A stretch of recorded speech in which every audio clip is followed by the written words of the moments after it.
আমাদের মতন কিছু বাঙালি আছে যারা সবার আগে খাওয়ার চিন্তা করে। আজকে সারাদিনে স্পেশাল কি খাওয়া যায় বা কোথায় কোন স্পেশাল জিনিসটা পাওয়া যাচ্ছে। তো এই রকমই আজকে একটা দিন ছিল আমাদের, যেদিন শুধু খাওয়া করেই কেটে গেছে। মানে রান্নাঘরে পুরো দিনটাই কেটে গেছে। আজকে ইচ্ছে করছিল সকালবেলা স্পেশাল কিছু বানাই, ভাবলাম পিঠাই পরোটা বানাবো। কিন্তু বিশ্বাস করে এর আগে কোনো দিনও বানাইনি। আর আমরা যেখানে থাকি সেখানে তো পিঠাই পরোটা পাওয়াও যায় না। তাও ইচ্ছে করলো নেট দেখে যথারীতি, তো সেখান থেকে পিঠাই পরোটা রেসিপি দেখে বানানোর একটু চেষ্টা করেছি। আর তার সাথে আলুর তরকারি, নিরামিষ যেহেতু। নিরামিষ হলেও কিন্তু আমাদের খাওয়ার চিন্তা সবসময় থাকে যে আমিষ নিরামিষের কোনো বালাই নেই, খাওয়া খাওয়া।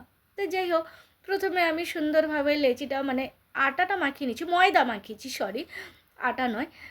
যদিও বা ময়দা এখন আমরা খুব একটা খাই না, কিন্তু কিছু কিছু ক্ষেত্রে ময়দাটা খাওয়া হয়, না হলে আবার ঠিক ভালো লাগে না।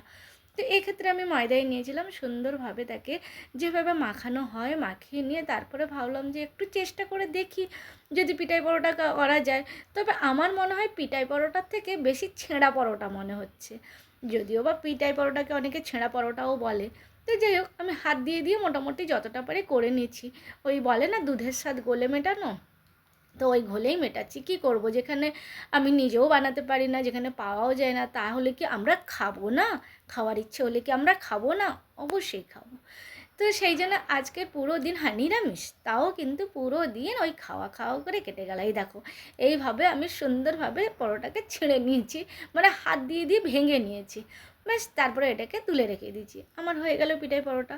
তোমাদের যতই হাসি পাক এই পিঠাই পরোটার রেসিপি দেখে, এটা কিন্তু তোমরা হাসবে না কেউ। কারণ আমি জানি আমার মতন অনেকেই আছে যারা প্রথমবার বানাচ্ছে বা যারা আমার মতোই রাঁধুনি। তো যাই হোক, অনেক রান্না অবশ্য আমি ভালো করি, সবাই বলে, খেয়ে বলে। কিছু কিছু জিনিস আবার আমি পারিও না। তো যাই হোক, ওটা তো একটা আলাদা ব্যাপার। যতক্ষণ এখানে পরোটা আলুর তরকারি হচ্ছে ততক্ষণ ভাবলাম যে আরেকটা বার্নার কেন খালি যাবে, তাতে একটু হিঁচড়টা বসিয়ে দিই। এটাও কিন্তু আজকে নিরামিষে করছি। তো বেশ ভালো লাগে। কিছু কিছু সময় আমরা তো এমনি সারা সপ্তাহ পুরো ব্যস্ত থাকি, সেইভাবে রান্না বান্না খাওয়া দাওয়ার মতন মানে খেতে হবে খাওয়া, কিন্তু ওইভাবে জমিয়ে রান্না করাটা সময় হয়ে ওঠে না। তাই ভাবলাম আজকে একটা দিন নয় আমরা খাওয়া দাওয়ার জন্যই রেখে দিই। তো 3 প্লেট 3টে বাটিতে আলুর চচ্চড়ি, যদিও বা সাদা নয়, একটু হলুদ দিয়েছি তাই হলুদ আলুর চচ্চড়ি বলতেই পারো। আর তার সাথে ছেঁড়া পরোটা, খেতে কিন্তু দারুণ ছিল। সত্যি জমে গেছিলো।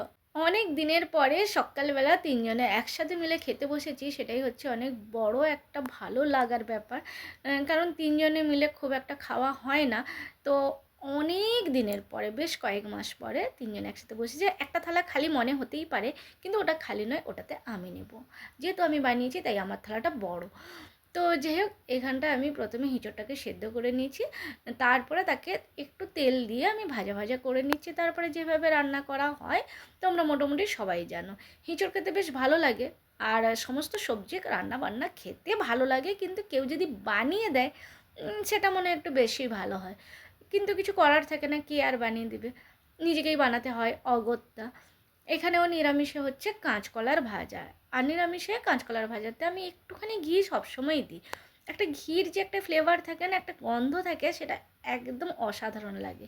তো ওই জন্য আমি একটু ঘি দিয়ে বানাই, তবে এটাতে পেঁয়াজ দিলেও কিন্তু দারুণ লাগে, কাঁচা পেঁয়াজ দিয়ে। বেশ একটু বেশি করে পেঁয়াজ হবে, খেতে বেশ দারুণ লাগে। তো যাই হোক, নিরামিষের দিনে সব কিছু ঠিক আছে, কোনো ব্যাপার না। এখানে আদা টমেটো সব পেস্ট করে নিয়েছি, এবারে আমি ভালো করে মশলা দিয়ে কষিয়ে নিচ্ছি। আর হ্যাঁ, এরপরেও আরও রান্না হয়েছে, কারণ শুধুমাত্র এঁচোড়ের তরকারি আর কাঁচকলা ভাজা দিয়ে নিশ্চয়ই খাওয়া যাবে না, আরও অনেক রান্না হয়েছে, কিন্তু সেটা পরের দিকে করেছি। এখন সকালবেলা টিফিন বানাতে বানাতে যতটুকু করা যায় ততটাই করে নিলাম। ব্যাস, তারপরে তো খাওয়া দাওয়া করে আবার দুপুরের জন্য একদম ভালো করে জমিয়ে আবার ডাল হবে, আরও কিছু ভাজাভুজি যদি কিছু হয়, মোটামুটি আরও অনেক কিছু আছে। যেহেতু একটা দিন স্পেশাল দিন, খাওয়ারের দিন, তো সেই জন্য এই দিন তো অনেক কিছুই আছে। আর এই যে হিঁচড়টা না একটু বেশি, মানে বীজটা বড় বড় হয়ে গেছে দেখলাম, আর একটু নরম হলে হয়তো বেশি ভালো লাগতো। যাই হোক, এটাও কিন্তু খারাপ লাগেনি, হিঁচড়ে দারুণ লাগে। একটু চিংড়ি মাছ দিলে ভালো লাগতো, বাট নিরামিষে এটাকে প্রথমে কষাটা তুলে নিয়েছিলাম, তারপরে জল দিয়ে দিয়েছি। একটু ঝোল ঝোল হবে, যে যেমন খেতে চায়। দুরকমই বানিয়ে নিয়েছি। তো বন্ধুরা, কেমন লাগলো আমার আজকের ব্লগ, ছোট্ট একটা মিনি ব্লগ? যদি ভালো লাগে তাহলে অবশ্যই লাইক কমেন্ট করো। টাটা বাই বাই, সবাই খুব ভালো থাকো। আর তোমাদেরও কি এরকম কোনো দিন থাকে যেদিন শুধু খাওয়া আর খাওয়া? কমেন্টসে কিন্তু জানিও, ভালো লাগবে অবশ্যই।